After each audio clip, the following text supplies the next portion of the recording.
é o impacto de DevOps? A gente já sabe que o impacto de DevOps na performance dos negócios é ainda maior do que a gente imaginava. E quando a gente pensa lá na origem, a gente nota que DevOps surgiu a partir de um descompasso.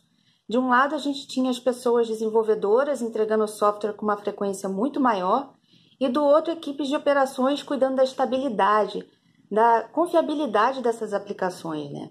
Com o tempo, esse movimento DevOps foi evoluindo, foi absorvendo muitas práticas, novas tecnologias foram surgindo e várias outras áreas que participam do desenvolvimento de software também começaram a se enxergar nesse mesmo tipo de descompasso e começaram a surgir alguns desdobramentos, como o DevSecOps, por exemplo. Mas, no fundo, desde o início, o DevOps é sobre juntar pessoas diferentes, com visões distintas, mas em prol de um objetivo comum. É sobre alcançar ritmo sustentável, sobre melhorar o nosso dia a dia e entregar as melhores soluções, tanto para quem usa quanto para quem constrói, isso tudo misturado com muita tecnologia. E as empresas já sabem que essas práticas fazem muita diferença e já começaram essas jornadas na adoção de DevOps. Amanda e eu trabalhamos em vários engajamentos desse tipo, apoiando empresas a serem mais aderentes a essas práticas DevOps. Passamos por contextos de transformação ágil, na iniciativa pública e privada, por papéis de desenvolvimento, operações, liderança, gestão, de organizações com poucas APIs, com pequenas estruturas hierárquicas, até grandes corporações com complexas políticas organizacionais. Dá para imaginar que a gente já passou por muita coisa. E hoje queremos convidá-las a escutar um pouco da nossa perspectiva e dessa nossa experiência, estando dentro dos times que fazem parte da construção DevOps, junto com as nossas parceiras, e guiando a conversa sob uma ótica de quem vai ajudar a focar em pessoas e nas suas colaborações. Todas essas iniciativas em que a gente trabalhou eram focadas em trazer evoluções tecnológicas que iam ser boas para o negócio. Mas em cada uma delas a gente se deparou com questões culturais que criaram algum tipo de barreira para a gente atingir os melhores resultados. E essas barreiras podem ser comportamentos, reações ou valores que moldam a forma como aquele conjunto de pessoas está acostumado a fazer as coisas. E como é que essas questões culturais podem impactar as nossas iniciativas, né? Esses comportamentos podem contribuir para a falta de colaboração, podem gerar gargalos, e uma coisa que é muito comum é causar resistência a mudanças. Justas mudanças que podem ser muito positivas para a organização. Essas barreiras podem se manifestar de diferentes formas, sutilmente ou serem muito explícitas. Podem variar desde situações mais simples a cenários mais complexos. Estruturas organizacionais inchadas e mais burocráticas passam por esse tipo de problema, com processos estabelecidos há muito tempo orientados por dinâmicas de poder. Mas é muito importante a gente ter em mente que pequenos passos podem fazer uma enorme diferença entre o sucesso e o fracasso das suas iniciativas. Em uma das iniciativas em que eu participei, uma atitude de empatia foi fundamental para entender o que estava por trás do gargalo e tornar possível uma relação de ganha-ganha. O meu time tinha a missão de apoiar uma migração massiva de aplicações para a cloud, incluindo uma mudança de ferramenta de entrega contínua.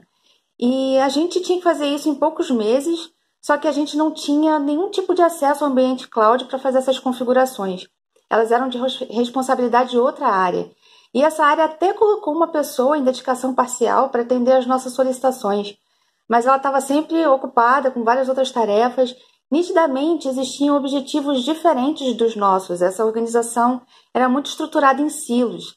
Além disso, era a primeira vez que essa ferramenta estava sendo utilizada na empresa, então as pessoas não tinham conhecimento sobre ela e a gente ia precisar de várias iterações para que ela se tornasse produtiva. E o primeiro passo que a gente deu para lidar com essa barreira foi o da empatia. Essas pessoas estão sobrecarregadas, também têm que lidar com várias burocracias que existem nesse sistema. Elas são medidas por outros fatores diferentes dos nossos, têm que fazer atividades que nem sempre estão capacitadas para fazer, o que pode gerar muita insegurança.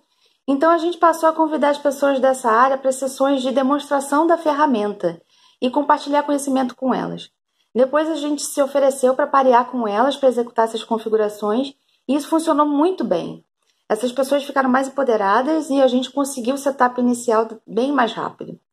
Mas a gente precisava continuar evoluindo as configurações e foi aí que a gente propôs e construiu para essa área um processo automatizado que publicava essas configurações.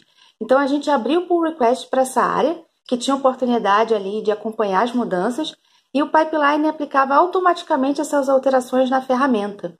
E aí a gente conseguiu ter a agilidade que a gente precisava para colocar essa ferramenta no ar a tempo para as migrações. Então, nesse contexto, meu time atuou também como uma extensão dessa área, gerando valor para ela e para a gente. Outro exemplo que podemos trazer para a nossa conversa foi quando meu time descobriu que entregar infraestrutura para outro time sem o devido conhecimento das tecnologias e sem ter participado da integração dela é uma receita desastrosa. Naquela época, meu time era responsável por entregar uma infraestrutura que foi planejada por arquitetos e implementada por administradores de sistema. Foi bem desastroso porque muitos recursos não eram utilizados e era longe da realidade que era vivida por esses times. Sim, era altamente configurável, mas uma complexidade que era além da capacidade dos times de manter. Para piorar, os times passaram a ter medo de fazer modificações que necessitavam, temendo quebrar e não conseguirem reparar os danos causados.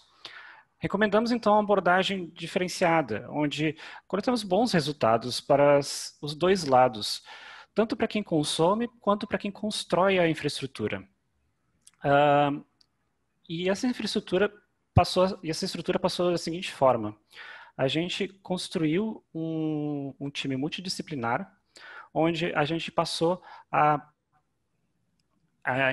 integrar junto com os outros times de desenvolvimento que precisavam levar os seus produtos à produção e, em conjunto com isso, passamos a colaborar na construção dessa infraestrutura. Como era essa colaboração? Era através de documentações, abstrações, e abstrações aqui são tanto a questão de módulos terraforms quanto bibliotecas padrões, e pelo elemento mais importante, através do pareamento contínuo com essas pessoas desenvolvedoras. E esse pareamento não tinha um sistema de tickets por trás. Era feito tudo através de algo super normal.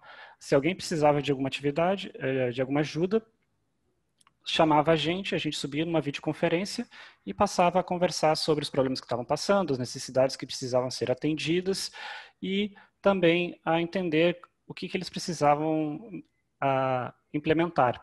Se era algo mais complexo, a gente passava então a criar um card no nosso board, no board deles, priorizávamos esse trabalho e então entregava essa atividade posteriormente com as devidas atendimentos.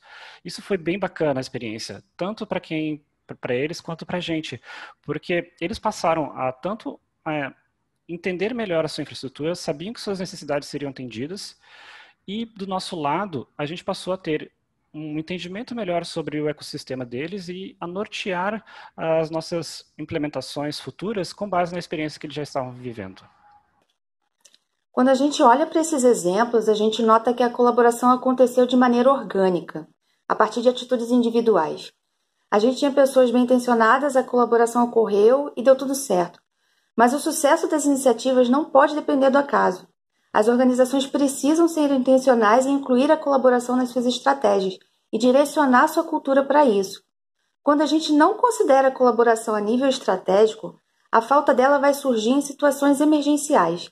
Isso pode custar muito mais caro para a organização. Pode gerar impacto negativo para seus clientes, perdas financeiras para o negócio e um desgaste profundo nas suas pessoas. Se você já passou por uma experiência de projeto crítico, onde tu teve que entregar um projeto num espaço curtíssimo de tempo, você já deve ter vivenciado também uma experiência de sala de guerra. Aquela sala onde stakeholders importantes da empresa passam a colocar pessoas seletas de diferentes times a colaborarem extremamente focados para fazer acontecer uma determinada missão. Normalmente com uma leve pressão, né, porque o prazo já está curto e a coisa precisa acontecer. Também já passamos por essa situação e é incrível quando a coisa aperta, vemos comportamentos táticos, focados, baseados em colaboração mútua e que, dependendo dos fatores que são envolvidos, se desdobram super bem. Olhando para essa situação, notamos que uma série de pessoas tendem a reunir as tribos quando as coisas saem do controle. Mas como é que a gente pode ter mais intencionalidade em relação à colaboração nas nossas estratégias. Na nossa vivência, um ponto que é super importante é admitir o estado atual da nossa cultura e não esconder ou maquiar as causas da falta de colaboração.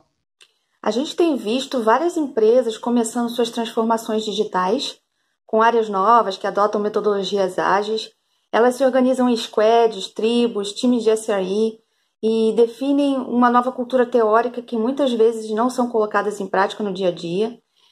Em um dos contextos de transformação digital em que eu trabalhei, quando a gente tentou habilitar uma ferramenta para análise de qualidade de código no processo de integração contínua, a gente encontrou muita resistência das desenvolvedoras, justo aquelas que estariam mais interessadas na utilização desse tipo de ferramenta.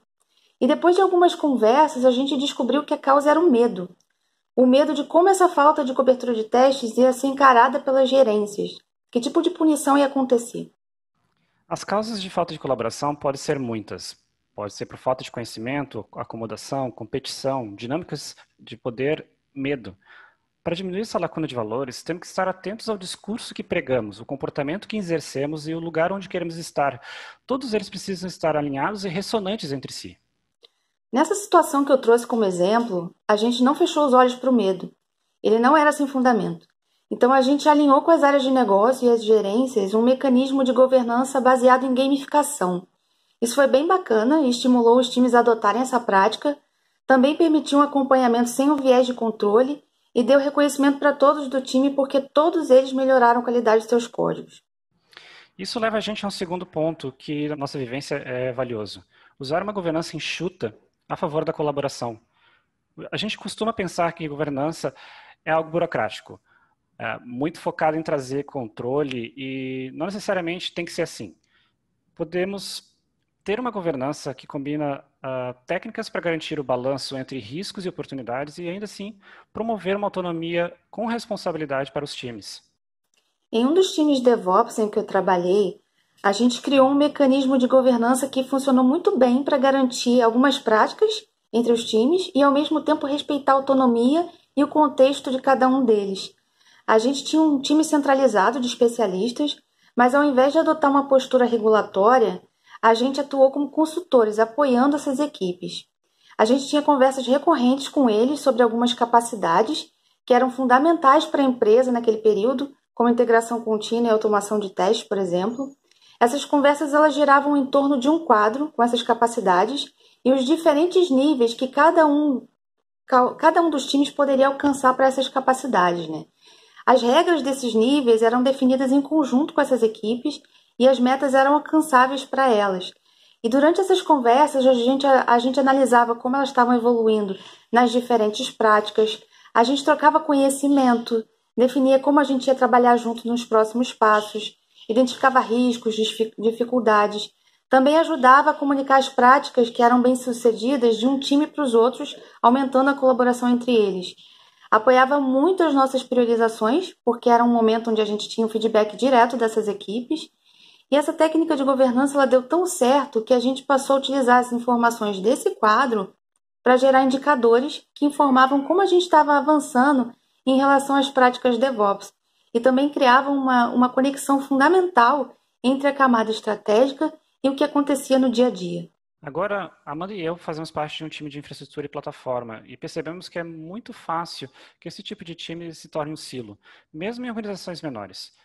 Quando as soluções começam a ganhar escala e os times passam a crescer, fica difícil manter o mesmo nível de engajamento e proximidade com os desenvolvedores, consequentemente, das iniciativas que elas precisam entregar. E na nossa experiência, a gente identifica que faz muita diferença ir além da estrutura organizacional e organizar as pessoas com diferentes especialidades em prol de um objetivo comum.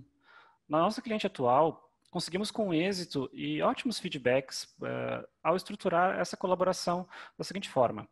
Surgiu uma iniciativa de melhoria de performance do site da nossa cliente e estimamos, junto com as desenvolvedoras e as designers, uma dedicação de uma pessoa do nosso time de infraestrutura para atender essa iniciativa.